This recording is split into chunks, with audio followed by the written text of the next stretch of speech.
Hi, I'm Joan Newcomb, and today's morning musings is real love. I'm doing a series of daily morning musings, and I'm using posts from my blog, Adventures in Density and Effort, as inspiration. Now, I wrote these a while ago, and the world has completely changed since then. So if I encounter anything as I'm reading that is out of date, I will insert the most recent information, and at the end, I will summarize the topic based on what's going on in the world today. I also have some special offers, so stay tuned to the very end to see what they are. Real love. Much has been written about true love.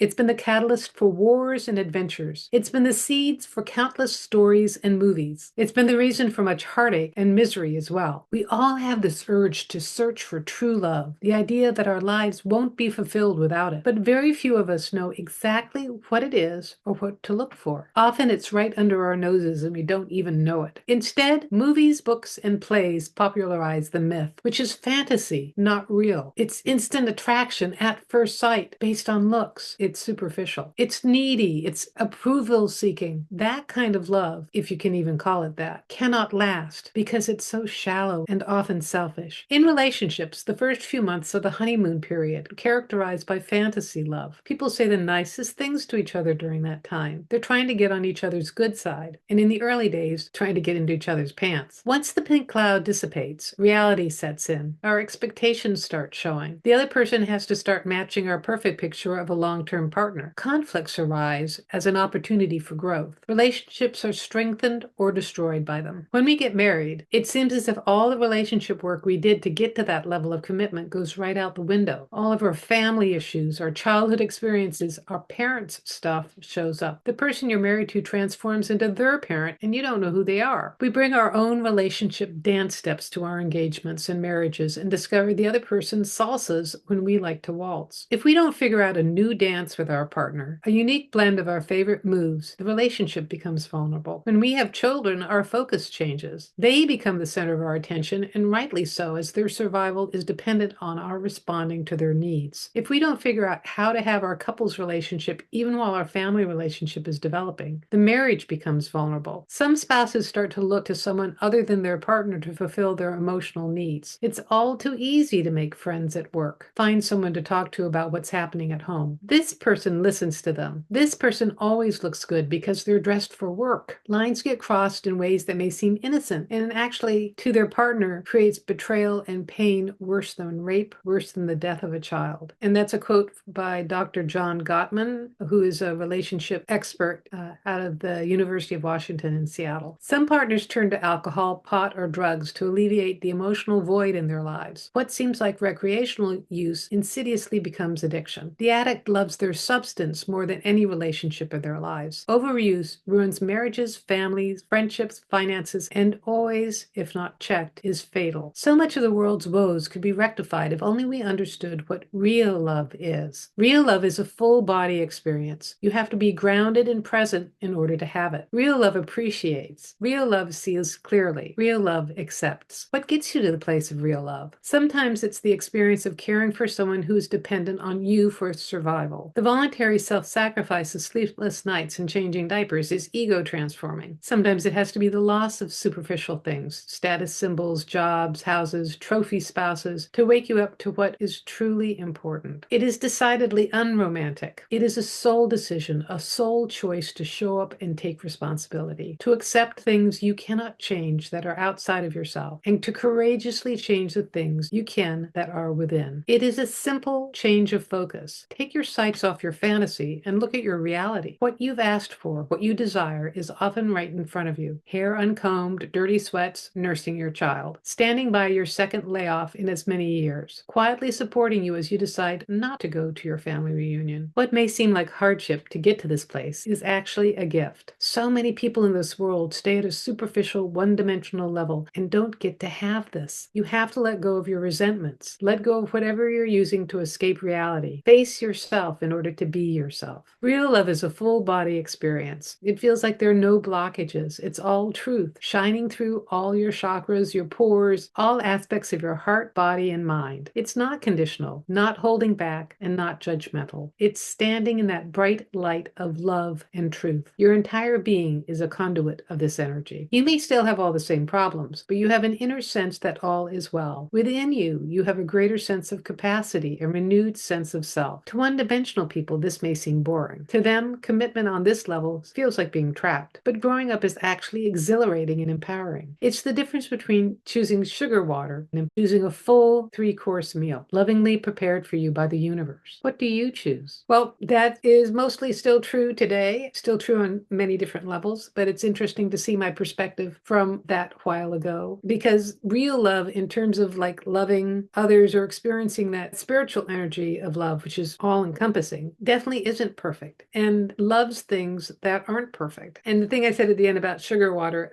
I've often felt like, that kind of fantasy relationship is like drinking corn syrup, and real love is like pure delicious fruit. The other thing I noticed is that when we're searching for true love, well, we come from true love, and at our core essence, we are true love. And so what we're really searching for is ourselves and our true essence. And the truth is, our lives won't be fulfilled without being in touch with ourselves and being in love with ourselves. And I have to say that now more than ever, we have the ability to access that. We are all collectively going through a shift in consciousness where we are able to embody ourselves as consciousness more fully than ever before in evolutionary history. We've actually gone through some energetic upgrades that allow us as consciousness to be more in form. As consciousness, we are love, so we're able to embody that higher frequency more. So it's really a matter of noticing, opening, and accepting. And you can experience true love, real love, bigger than you possibly could have imagined. So if you like these videos, please share them with your family and friends and on your social media. And please click the like button and subscribe. And that way you're telling YouTube to share this far and wide and to get this out to someone who really needs to see this information. And if you'd like a free sample of one of my consciousness techniques, click on the link below for the skybox technique. It'll give you that expanded perspective as consciousness looking down on your whole life. And if you want some manifestation techniques, Manifesting Money and Miracles is my self-study course where you learn energy techniques to completely change all aspects of your life. And if you want to know more, my website is joan-newcomb.com. There you can learn about my individual sessions where I take a look at the essence of who you are and what's going on in your life today. And then I can answer any questions that you might have, whether it's about your relationships, about your job, about money, about where you live. I can look at what's coming up in your future, and I can also talk to your deceased loved ones. I do half-hour sessions or one-hour sessions, and they're all recorded just for you. And if you want to learn how to do this for yourself, that is, navigate your life as consciousness with the help of my consciousness techniques, Manifesting Money and Miracles is a great preparation for my coaching special where I work with you one-on-one and give you specific consciousness techniques so that you can transform your life. So go to my website, joan-newcomb.com, and I'll see you tomorrow in another Morning Musings.